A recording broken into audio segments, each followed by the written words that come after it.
dipersembahkan oleh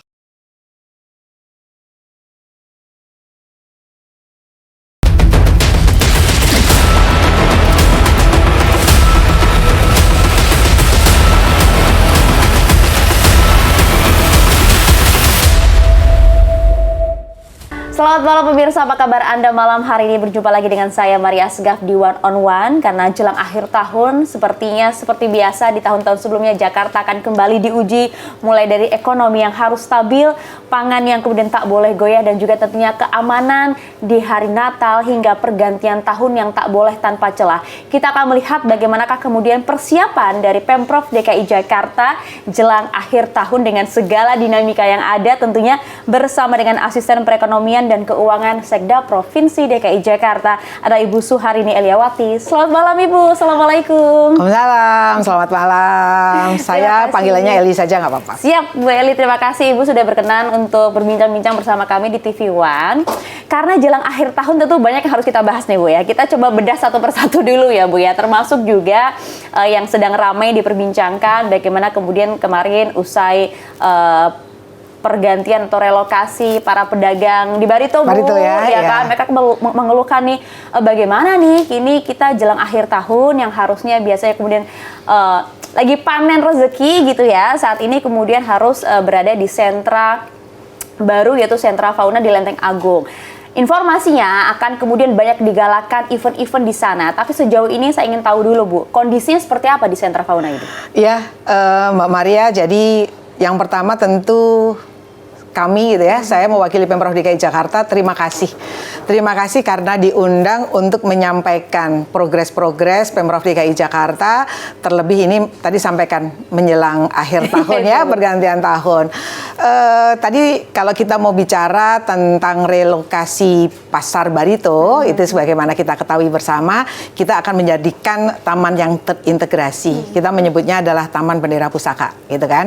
Nah, bagaimana kemudian Pemprov DKI Jakarta juga berkomitmen untuk senantiasa menjaga, menumbuhkan pertumbuhan ekonomi baru, terlebih adalah untuk saudara-saudara kita pelaku UMKM.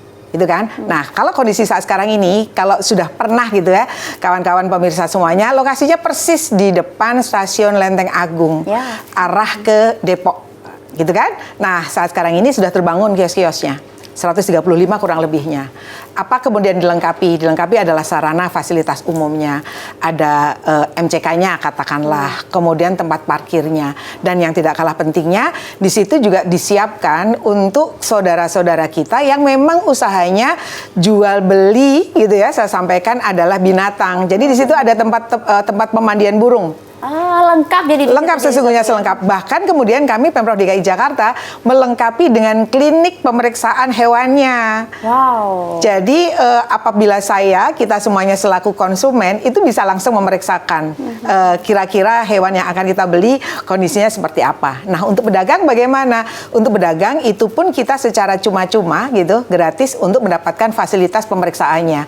Bahkan untuk vaksinasinya, bahkan untuk pengobatan-pengobatannya. Dan itu berlangsung berarti betul. Kalau untuk pemeriksaan kesehatan iya seperti itu. Nah, bagaimana untuk saat sekarang ini sebagaimana kita ketahui bersama, namanya juga pindah usaha, pindah lokasi, kawan-kawan kita, saudara-saudara kita memang ada beberapa yang menyampaikan kita kan sepertinya akan mulai dari nol gitu ya. Jadi kami Pemprov DKI Jakarta menggratiskan terlebih dahulu untuk saat sekarang ini 6 bulan.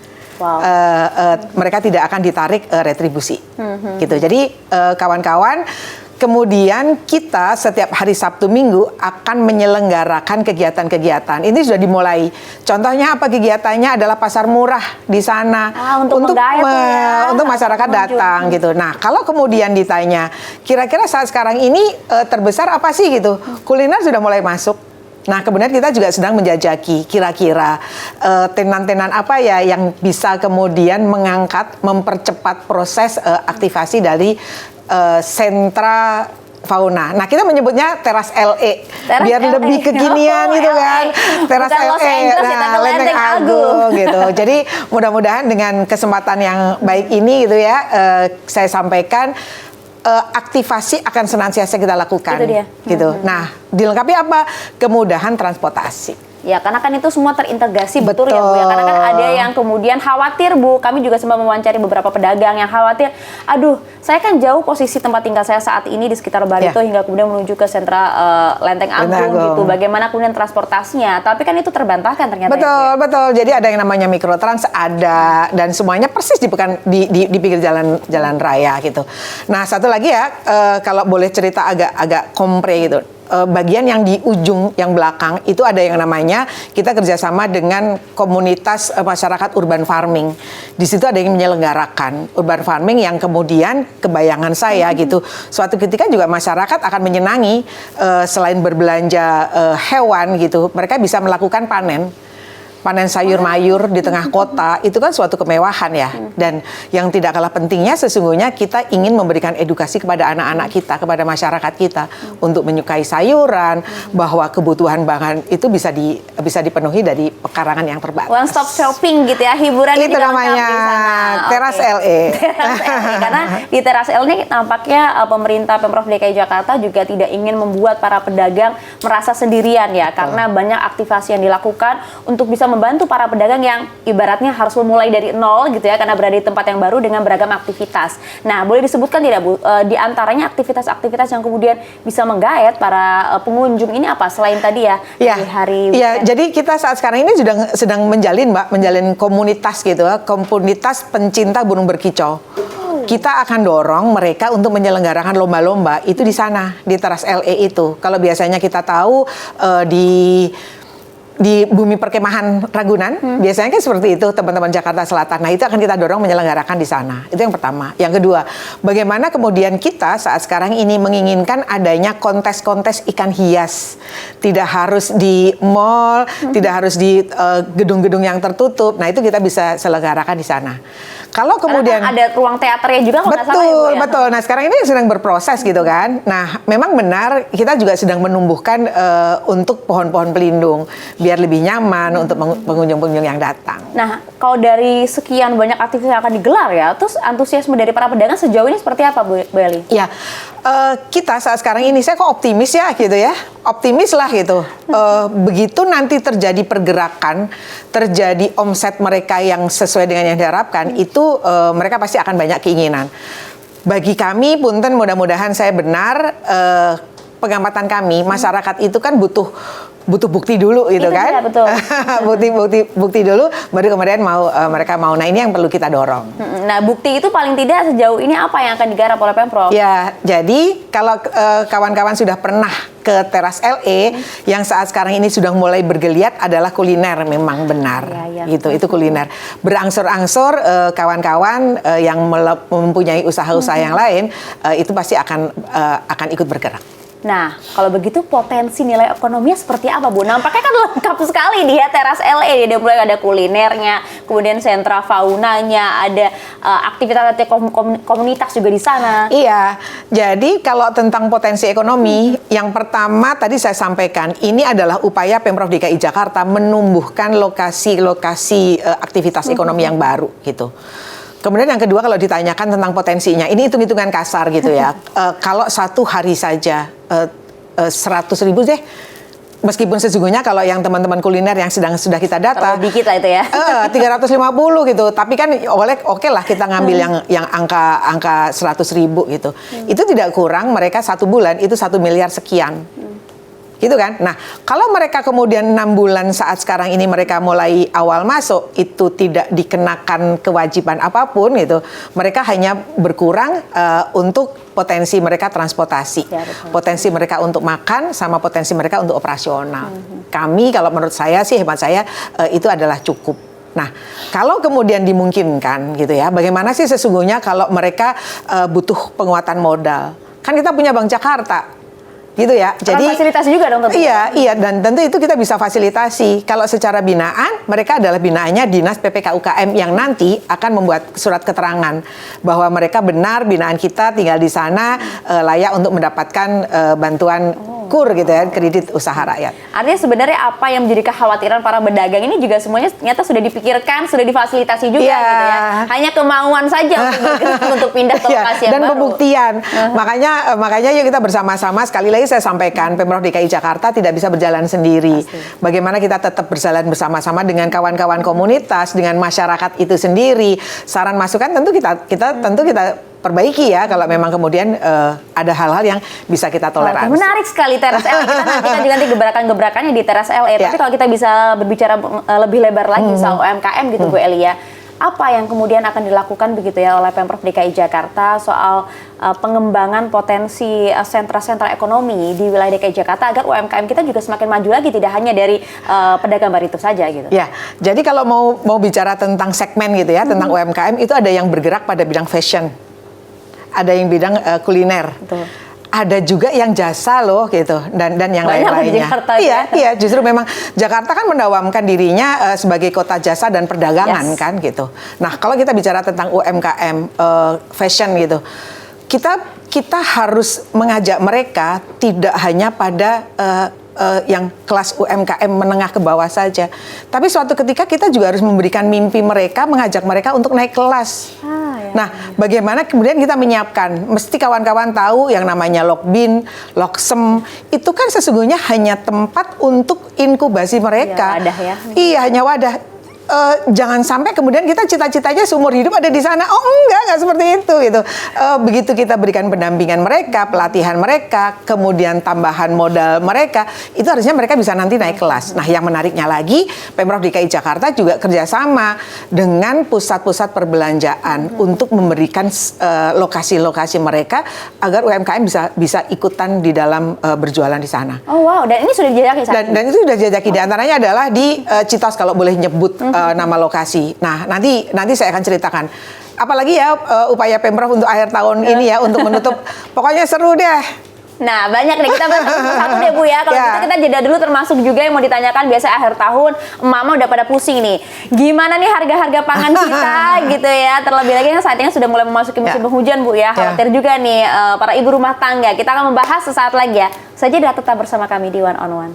Ya, kembali lagi di One on One, pemirsa, masih bersama saya di sini ada Bu Eli. Kita coba akan tagih janji dari Pemprov DKI Jakarta ya, akan memberikan harga pangan yang cukup terjangkau bagi rakyatnya gitu. Termasuk kalau ngomongin akhir tahun Bu, kan kita tahu betul ya biasanya harga pangan memang naik turun lah gitu ya. Tapi bagaimana kemudian Pemprov DKI Jakarta untuk menjamin bahwa harga pangan jelang akhir tahun ini 2025 ini menuju ke 2026 stabil dan terjangkau bagi rakyat? Ya, jadi sebelumnya saya akan menceritakan 98% pangan Jakarta itu berasal dari luar. Jadi bisa dibayangkan Jakarta dengan jumlah penduduknya, kemudian tingkat konsumsinya tertinggi, itu bagi kita adalah butuh strategi-strategi khusus. Nah, alhamdulillahnya Pemprov DKI Jakarta itu mempunyai dua tangan kalau saya menyampaikan. Tangan satunya lagi adalah BUMD Pangan, itu ada Food Station, Dharma Jaya, Pasar Jaya, dan tangan satunya lagi adalah OPD teknis. Di antaranya apa? OPD teknis itu Dinas Ketahanan Pangan, Kelautan dan Pertanian dan PPK UKM. Mereka setiap tahun menghitung jumlah beras yang harus dibutuhkan satu tahun itu ada berapa.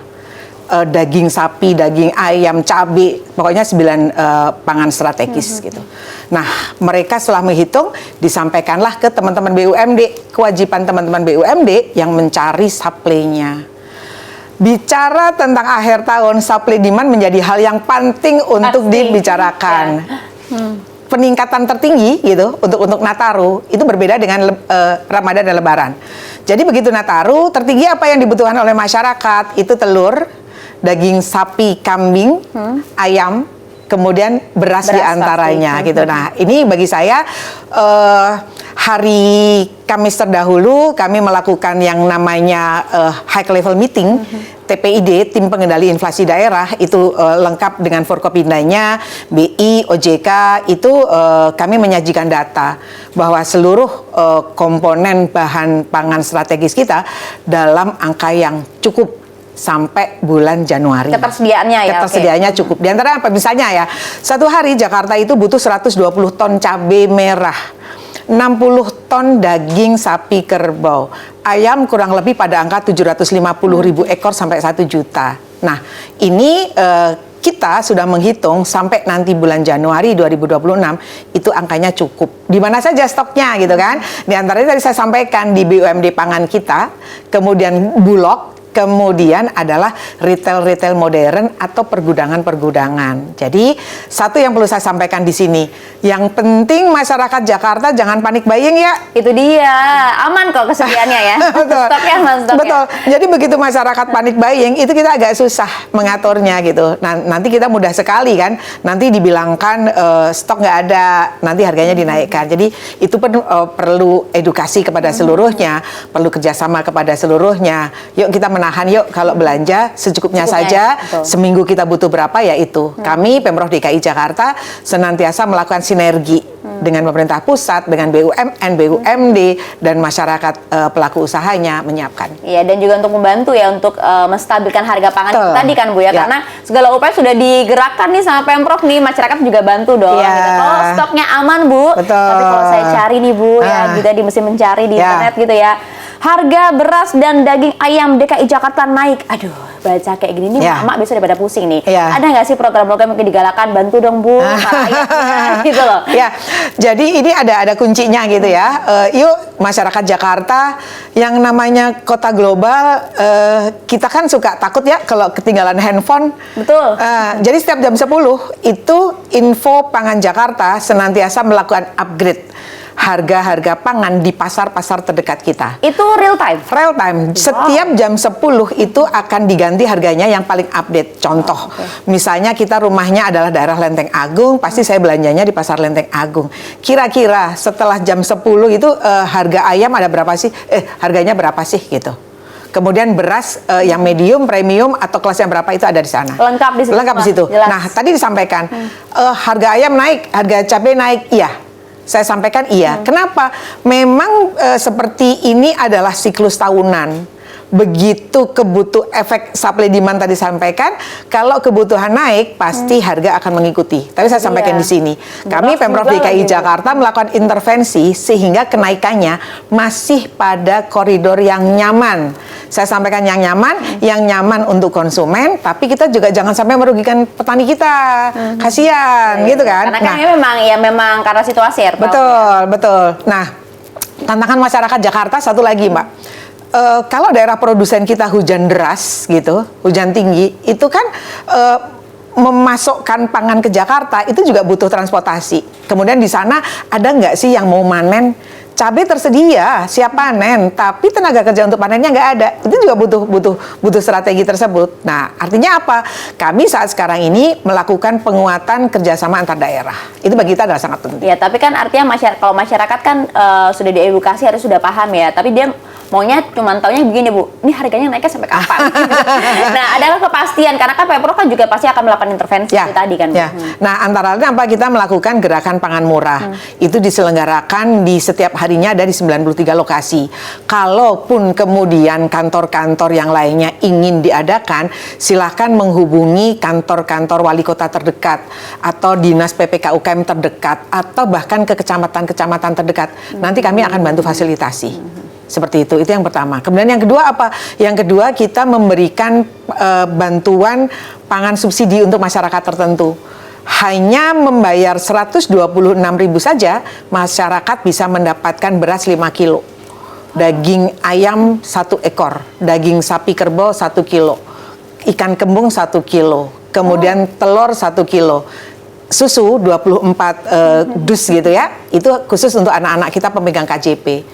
Siapa mereka yang tertentu itu? Di antaranya adalah KJP, anak-anak kita pemegang KJP, saudara-saudara kita yang tinggal di rumah susun, orang tua kita yang mempunyai kartu lansia Jakarta, kartu disabilitas, buruh-buruh atau pekerja Jakarta, itu semuanya dengan catatan KTP-nya adalah KTP Jakarta. Itu mereka bisa mendapatkan fasilitas tersebut. Mekanismenya seperti apa Bu? Mekanismenya setiap hari kita membuka 187 gerai. Sehingga mereka bisa langsung mendekati. Nah, yang lebih asik lagi kalau menurut saya, Bu, di mana tuh Bu ngeceknya Bu? Ngecek apa? Gerai-gerainya di mana tuh? Gerai-gerainya kalau mereka sudah pernah senantiasa mendapatkan setiap tahun, mereka sudah tahu terdekatnya di mana. Bahkan kemudian di RPTRA pun bisa menyelenggarakan. Nah, itu lebih lucu lagi kalau di RPTRA itu kita udah janjian. Besok saya akan beli daging sapi telur saja gitu. Itu mereka udah janjian. Karena faktor kedekatan ya gitu. Nah, lain lagi dengan Kabupaten Pulau Seribu.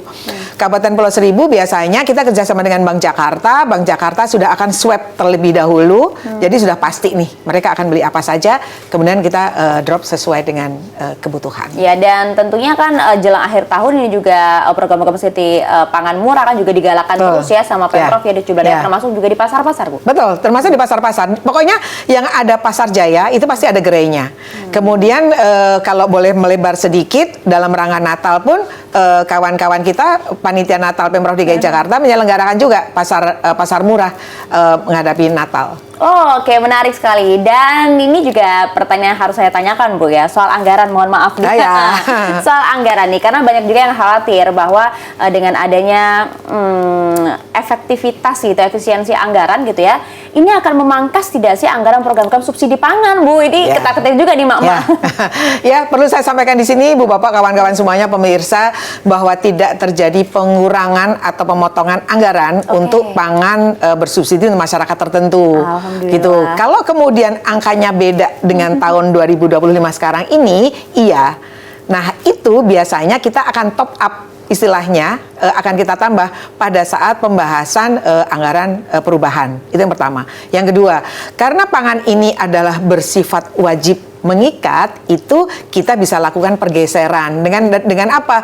Dengan dana kita menyebutnya adalah BTT, biaya tak terduga. Jadi pada kesempatan ini sekali lagi saya ucapkan terima kasih TV One memberikan kesempatan pada kami semuanya untuk menjelaskan gitu ya, bahwa tidak perlu khawatir. Yang pertama, stok pangan Jakarta aman. Yang kedua, tidak terjadi pengurangan anggaran terhadap pangan murah bersubsidi. Ya, walaupun angka yang berbeda, tapi ini akan tetap jadi prioritas gitu, betul, kan, ya? betul. Dan itu akan di top up untuk mekanisme berikutnya. Oh, oke, kalau gitu sudah aman lah hati kami gitu ya menjelang akhir tahun ini. Kalau gitu kita ingin bahas ya, kan ada apa saja di Jakarta begitu ya jelang akhir tahun dan juga gelaran Natal. Nampaknya akan selalu menarik. Tapi apa saja sesaat lagi kami bahas untuk Anda ya.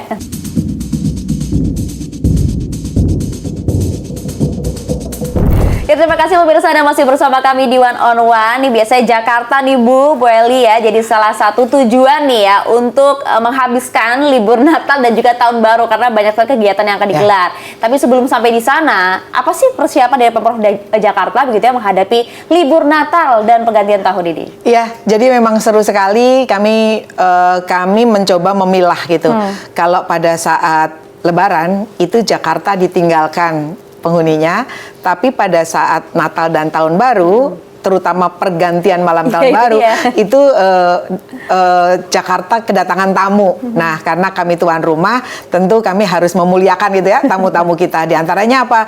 Kami melakukan persiapan. Bahkan kemudian ada yang namanya Rapim Paripurna yang benar-benar dipimpin oleh Pak Gub dan Pak Wagub sendiri. Soal fokus soal Natal dan Tahun Baru? Iya, betul. Untuk kesiapan Natal dan Tahun Baru. Karena ada rangkaiannya. Memang benar ada yang namanya panitia Natal yang kawan-kawan juga akan tahu Christmas Carol nanti sepanjang jalan-jalan Sudirman Tamrin, Bundaran HI itu akan dilakukan, bahkan kemudian jumlahnya akan diperbesar. Tapi lain daripada itu yang ingin saya sampaikan di sini, kita pun menggandeng dengan pihak-pihak satuan pengamanan, misalnya Polda. Gitu kan, kemudian kawan-kawan kami dari Satpol PP. Nah, tidak kalah pentingnya bagaimana pengaturan lalu lintasnya supaya tetap nyaman. Jangan sampai nggak mau keluar nih, udah macet duluan. Gitu. Itu yang benar-benar kita persiapkan supaya masyarakat yang datang bisa menikmati aman dan nyaman. Itu yang benar-benar menjadi konsen kita. Dan tidak kalah pentingnya karena situasi bulannya adalah Desember gitu, itu kan memang nah itu pun perlu komunikasi aktif kami dengan BMKG, kemudian menyiapkan kawan-kawan BPBD untuk mitigasinya. Jadi kalau nanti keriaannya seperti apa, di sini bisa saya sampaikan tahun ini kita berbeda. Akan menyelenggarakan sesuatu yang seru sekali. Itu dia, kita ingin tanya, bahkan timnya sudah tim khusus, ada Rapim khusus juga dibentuk. Apa yang membedakan Bu kegiatan-kegiatan di akhir akhir tahun 2025 ini dengan tahun-tahun sebelumnya. Ya, jadi ini adalah tahun pertama kita, Pak Gubernur memberikan tantangan gitu ya pada kita bagaimana kita kerjasama dengan PHRI diantaranya, APPBI, Asosiasi Pusat Perbelanjaan diantaranya, dan komunitas-komunitas lainnya. Jadi nanti tahun ini kita akan menyelenggarakan lomba gede-gedean diskon. Waduh, langsung nih happy banget nih kayak pemirsa Betul. kita ya. Nah, kita Pemprov memberikan intervensi apa? Insentif pajaknya. Gitu. Kenapa sih gitu kok sampai begitu ya Pemprov DKI Jakarta? Ini di semua pusat perbelanjaan. Betul, Di pusat perbelanjaan dan perhotelan. Dengan catatan mereka harus ikut lomba kita ya. Kemudian insentif yang diberikan, kenapa sampai seperti itu? Ternyata sampai begitu banyak kita memberikan insentif pajak, masyarakat lebih trust kepada Pemprov DKI Jakarta. Dan perputaran nilai ekonominya Dan perputaran ekonominya lebih tinggi lagi, sehingga apa? Sehingga pertumbuhan ekonomi Jakarta bisa terjaga. Sehingga seperti itu. Ini bagi saya adalah seru sekali. Kita ingin memperluas, kalau bulan Agustus kita menyelenggarakan digitalisasi pasar dilombakan, itu kenapa? Ternyata literasi perbankan masyarakat kita naik 47%, begitu dilombakan. Nah, ini pun kita harapkan demikian. Kita jurinya pun juri-juri yang keren-keren, ada OJK, ada BI, kemudian ada asosiasi perhotelan yang bisa kita jaminkan gitu ya, independen dan tidak memihak. Oke, kalau bisa dikasih tahu nih Bu, yang menarik itu apa sih Bu, yang kemudian kegiatan yang akan berlangsung di Jakarta soal festif Jakarta Festive Wonders 2025. Apa itu Bu? Ya, jadi itu adalah salah satu program unggulan yang untuk menutup tahun. Ini adalah proses kami memberikan edukasi kepada masyarakat terhadap digitalisasi literasi. Pengalamannya dari bulan Agustus kemarin kita melakukan lomba untuk pasar tradisional. Ternyata efeknya literasi perbankan itu naik menjadi 47%. Efektif ya. Dan efektif sekali. Nah, ini akan diselenggarakan lombanya ini dari tanggal 13 Desember sampai 10 Januari. Siapa yang boleh mengikuti? Di antaranya adalah seluruh pusat perbelanjaan dan hotel yang ada di Jakarta. Kenapa saya sebutkan demikian? Karena ada beberapa di luar Jakarta ikut daftar. Oh gitu. Iya, jadi khusus nih Jakarta khusus Jakarta gitu ya. Sementara ini khusus Jakarta dulu gitu. Yuk ikut bersama-sama. Hadiahnya salah satunya Pemprov DKI Jakarta memberikan insentif pajaknya. Oke, insentif pajak diberikan. Tapi apa sih yang kemudian bisa diberikan Bu oleh jajaran perhotelan dan juga pusat perbelanjaan ini kepada masyarakat warga Jakarta gitu? Secara nyata gampangannya gede-gedean diskon. Waduh, ini keren banget nih ya. Jadi banting harga, ayo masyarakat Jakarta serbu. Betul, seperti itu. Biar apa? Biar geliat pertumbuhan ekonomi kita akan semakin meningkat. Kenapa sih masa rentang itu menurut database gitu ya, itu adalah puncak-puncak tertinggi kawan-kawan atau saudara-saudara kita belanja. Nah, kenapa harus lewat Januari? Barangkali ada saudara-saudara kita yang pulang kampung, itu tetap bisa mendapatkan. Namun demikian kawan-kawan semuanya, pemirsa, saya sampaikan, tentu kita senantiasa ikut berempati gitu ya pada saudara-saudara kita yang saat sekarang ini sedang ada bencana gitu. Nah, kita juga sampaikan nanti kepada mereka.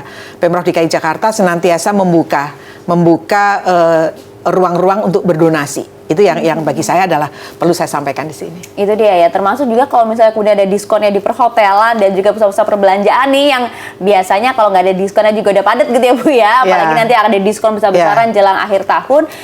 Faktor keamanan seperti apa Bu di DKI Jakarta ini kan juga yang penting untuk dijaga. Betul, nah itu saya sampaikan. Seluruh kegiatan tidak akan disebut sukses gitu ya kalau kemudian ada insiden-insiden. Nah, ini yang memang benar-benar kita antisipasi. Sudah 2-3 kali kita rapat dengan teman-teman dinas teknis penyelenggara, Satpol PP, Dinas Perhubungan, BPBD. Kemudian kita juga menyelenggarakan kerjasama kita dengan pemerintah pusat.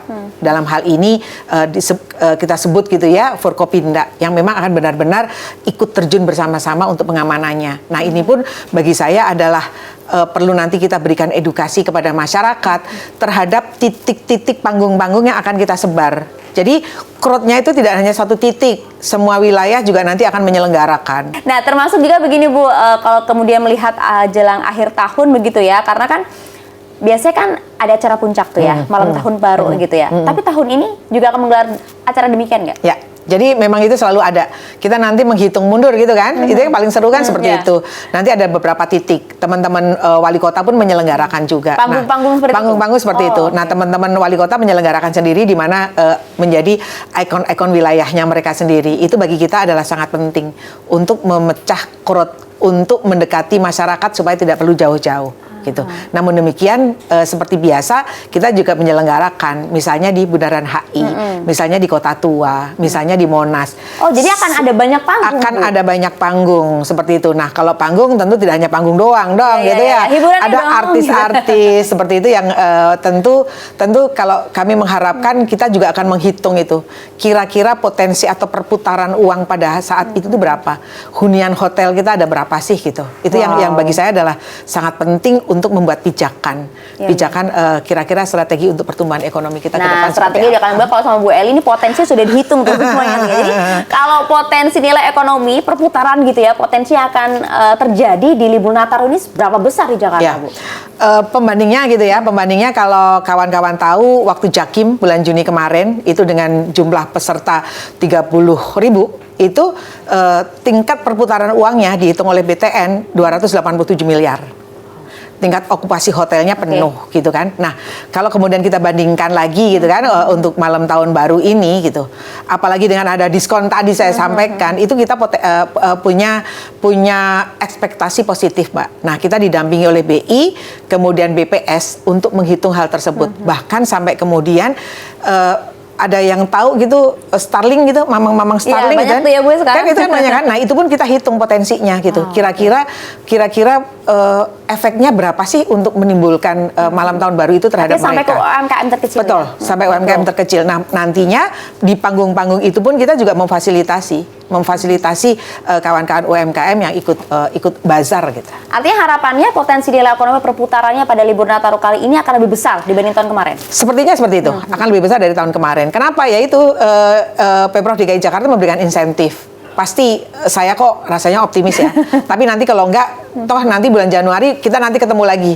Nanti Kita secara bahas lagi, nyata kita bedah lagi tuh.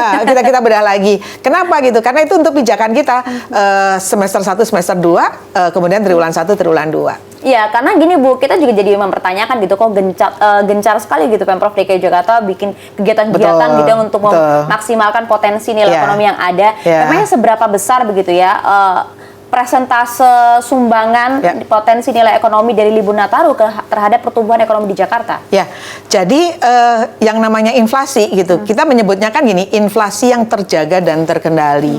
Kenapa? Karena inflasi itu kita bisa menyampaikan juga daya beli masyarakat. Jangan sampai kemudian daya beli masyarakat juga rendah gitu kan. Nah, saat sekarang ini kami Pemprov DKI Jakarta senantiasa menjaga sesuai target 2,5 plus minus 1. Gitu. Kemudian bagaimana tentang pertumbuhan ekonominya? Pertumbuhan ekonomi nanti kita hitung sampai Desember, gitu kan? Kalau kemudian target kita gitu ada di angka 5,4 gitu. Itu selama Pemprov DKI Jakarta masih menyelenggarakan event-event, selama di Pemprov DKI Jakarta masih ada kegiatan-kegiatan konser, kemudian masih ada pembangunan infrastruktur gitu. Rasa-rasanya kok kami optimis ya pertumbuhan ekonomi itu masih terjaga. Ya, termasuk juga kalau di akhir tahun, kalau kemudian kegiatan untuk kita bisa melaksanakan berbagai event di DKI Jakarta difasilitasi gitu ya Bu. Kalau akhir tahun biasanya Bu, nih ya nanti habis libur akhir tahun banyak tuh Bu yang pada migrasi ke Jakarta Bu untuk cari kerja. Nah, bagaimana juga nih kesiapan dari Pemprov DKI Jakarta untuk menghadapi gelombang ini? Sesaat lagi kami hadir untuk Anda. Kami menyajikan data bahwa seluruh komponen bahan pangan strategis kita dalam angka yang cukup sampai bulan Januari. Job fair di Jakarta nih kayaknya banyak yang hanya formalitas saja. Mohon maaf nih Bu, saya sampaikan keluhan-keluhan dari masyarakat gitu. Iya, nah itu mudah-mudahan nggak terjadi lagi.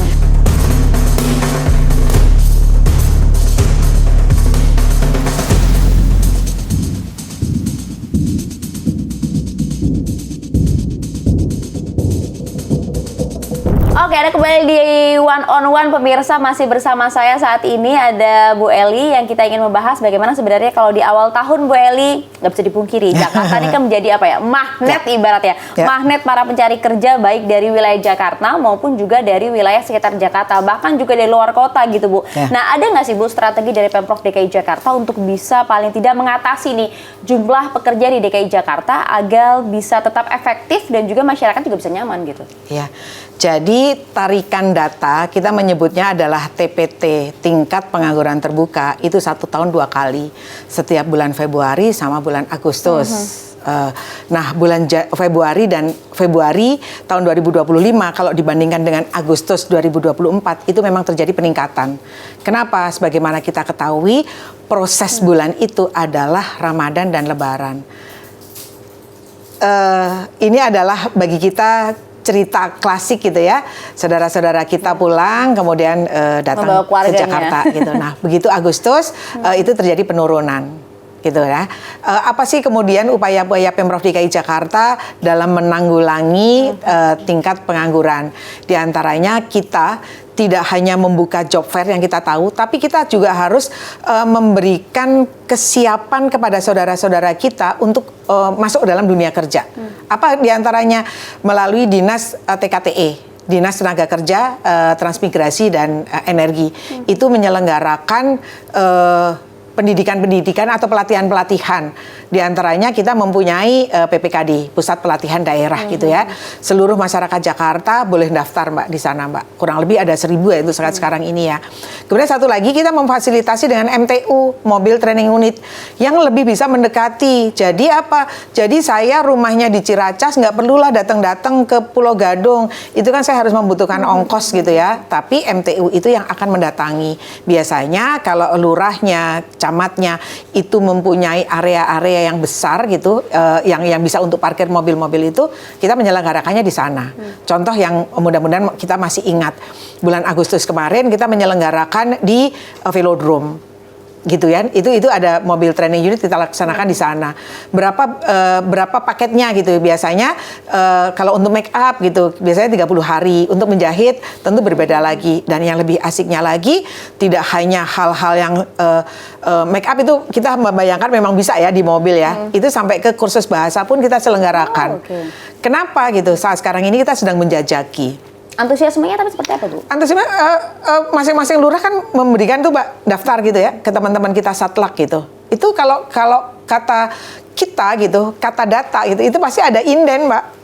Oh, sampai ada inden. Sampai ada inden gitu. Artinya apa? Yuk kita optimalkan kembali. Kalau yang rumahnya dekat dengan PPKD, silakan datang ke sana. Kalau rumahnya jauh, biar MTU kami yang mendekati. Itu yang pertama. Kemudian yang kedua, kami saat sekarang ini melakukan komunikasi aktif dengan Dinas Pendidikan, dengan kementerian terkait. Untuk apa? Untuk mencoba merevisi kurikulum anak-anak kita yang SMK. Supaya apa? Supaya mereka lebih siap begitu lulus. Oh, emang kondisinya sejauh ini saat ini seperti kondisi saat ini kalau idealnya anak-anak SMK begitu lulus kan dapat kerja, gitu kan? Kalau kemudian ada yang belum dapat kerja, apakah dia kuliah?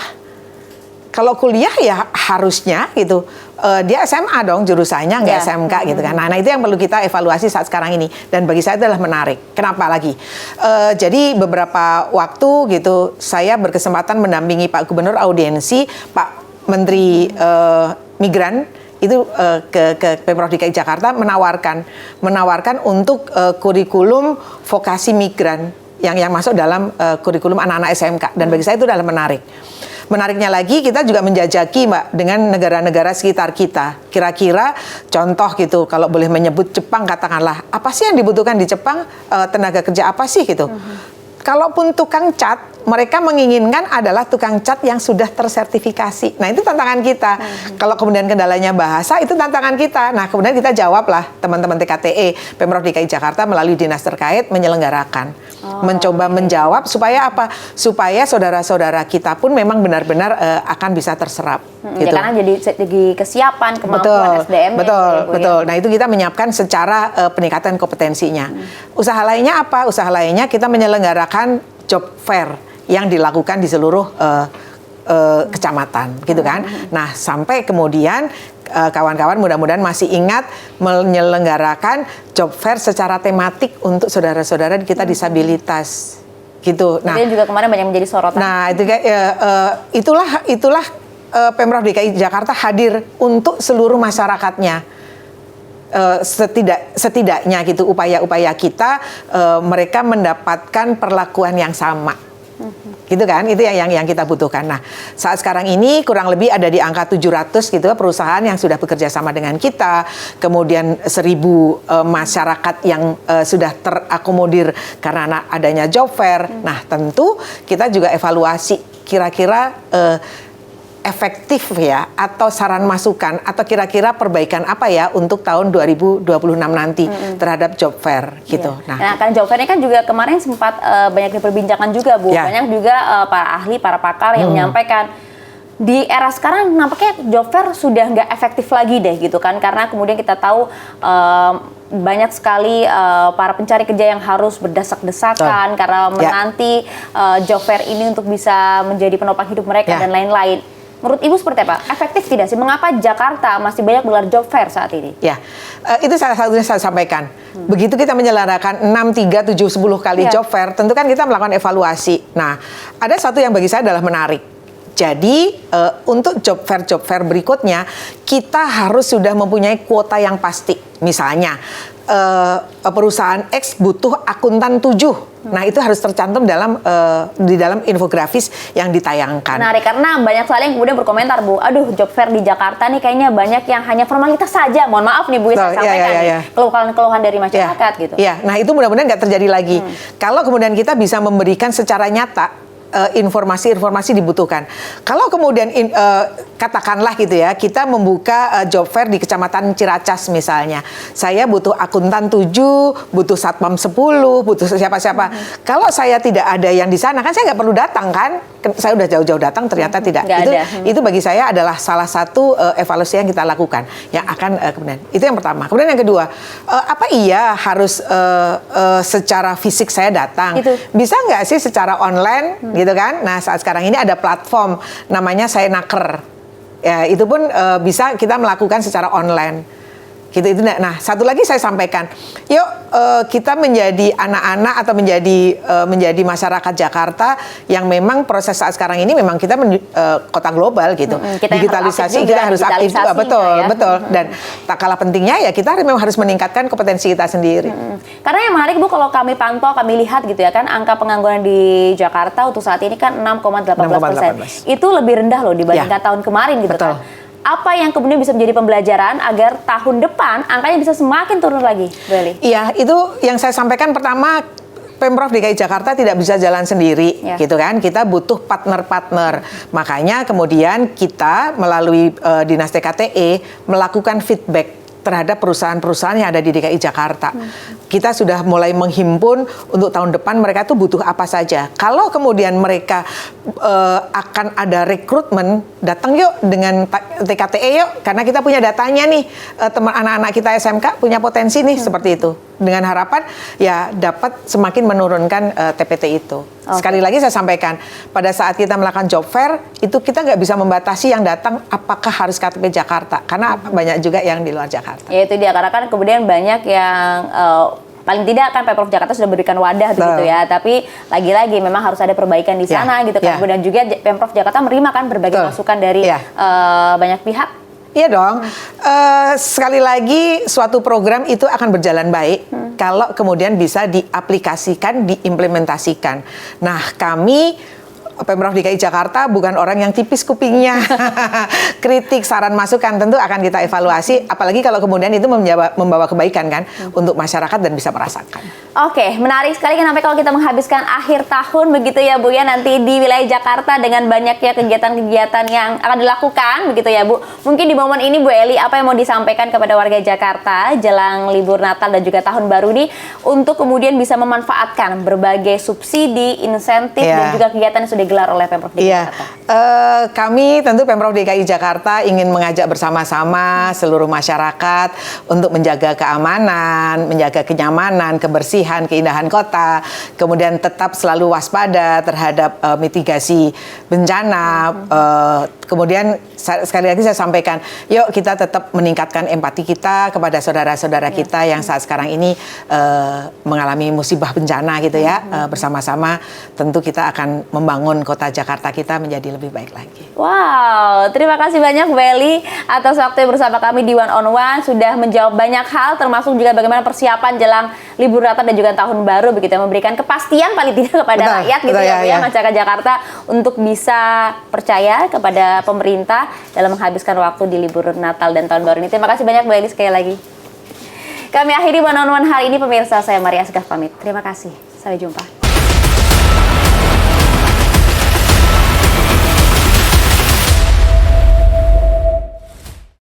Dipersembahkan oleh